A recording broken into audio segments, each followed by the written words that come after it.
Well, starting off this hour, for years, negotiations for the Trans-Pacific Partnership have played out behind closed doors.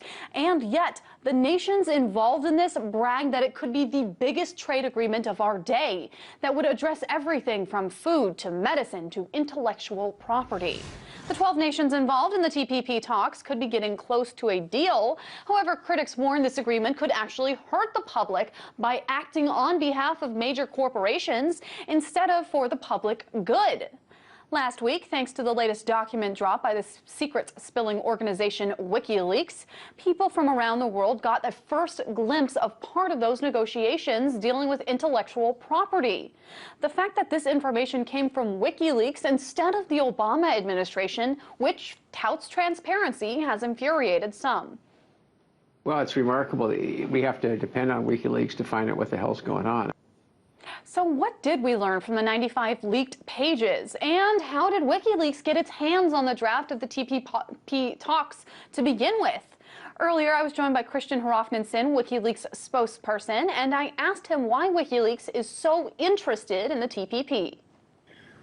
Well, what we, of course, are all about is revealing secret documents that are being kept from the general public, which are affected by these documents, and that certainly applies to this draft to the TPP, as is evident from the content of this very important chapter of the draft concerning intellectual property rights.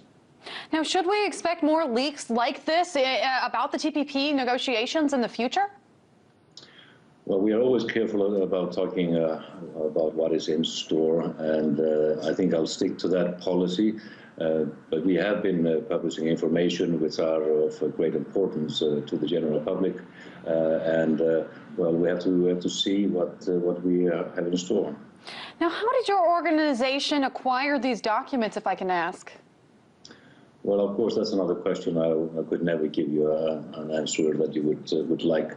We're dedicated in protecting our sources, and we go to great lengths in protecting them. And we never discuss our sources, basically. Understood. So what is the most startling thing to you about this leaked TPP document?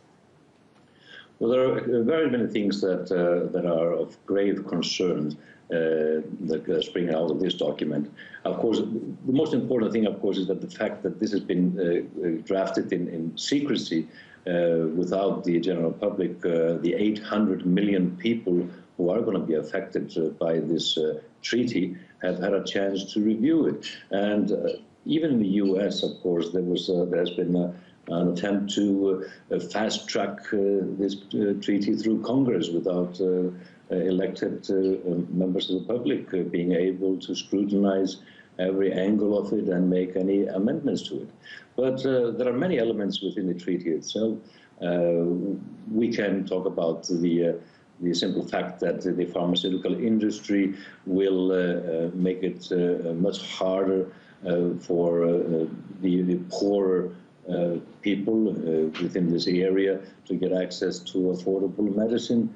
We can talk about the effect on the internet, which are going to be stifling. There are so many angles there, and it's serving, of course, the big corporate interest. And it is not surprising, of course, when you consider that hundreds of representatives from those interests had priority access to the negotiating table, access that was denied to the general public. So do you think the biggest problem about these negotiations is that they aren't transparent or that they cover too much? What should people be most concerned about here? They should be concerned about, of course, the process, that is the secrecy surrounding this very important treaty, covering a large part of world trade, a third of world trade. These are countries that combined have about 40% of the GDP of the entire world. And it is setting a benchmark even for further negotiations in this field. It has been proclaimed by the Obama administration that this is the blueprint which is going to be used in the recently started negotiation on a transatlantic treaty between the US and the European Union. So this is basically setting the standard on world trade in total secrecy. Another element which should be extremely worrying to the general public is the fact that the enforcement mechanisms that are set out in this proposal, setting out supranational tribunals, will supersede high courts and supreme courts in the countries, where corporate lawyers will be sitting and judging on matters concerning individuals within each of the countries concerned, bypassing the judiciary. So it is a very, very grave matters that are coming front to our attention with this leak, and we should be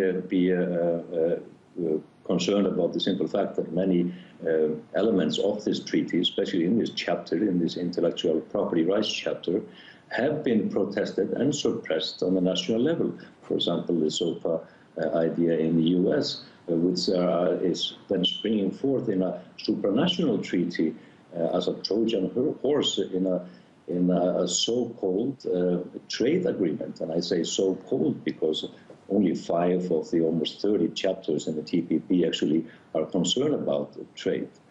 The rest is protective measures, which are all about the interest of large multinational corporations.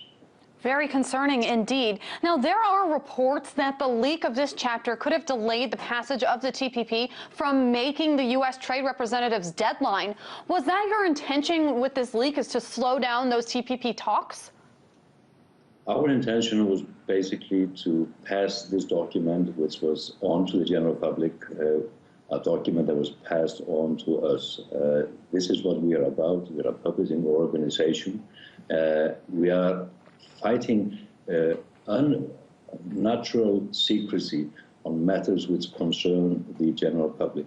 And I believe it's only natural that when this comes to light, when people start to digest what this entails, when organizations that have been diving into the material and seeing how harmful it could be, like Doctors Without Borders, the Electronic Frontier Foundation, those who have had grave concerns about matters that this treaty touched upon. Of course, this is raising concern, and the concern is transferred over to elected representatives. And I'm sure, of course, people will take a second look and think carefully before they allow their administrations to sign this treaty, as was the plan to do this in total secrecy, which is absurd. And we only have about 30 seconds left, but how involved was Julian Assange in this leak, or has he been sidelined as a result of being holed up in that Ecuadorian embassy in London? No. Julian was in the midst of this, and of course he directed the entire work. I can say, without going into any details, that this leak took quite a bit of extra work in our work, of course, in protecting our sources. I spent some time in London in the Ecuadorian embassy, and with Julian. Julian was directing this work and is, of course, directing the organization, even though the work is a bit more difficult given its circumstances. And on a different note, looking back at the Edward Snowden leaks, what are your thoughts about that? Would your organization have preferred for him to come to you? Edward Snowden took his own decision, but it's very important to keep in mind that what WikiLeaks started in 2010 was a trend. We started a new thing, try to open a window, a door, if you may, that others have followed, and certainly Edward Snowden is one of them. And of course, we have acknowledged that and supported him as much as we have been able to in his plight.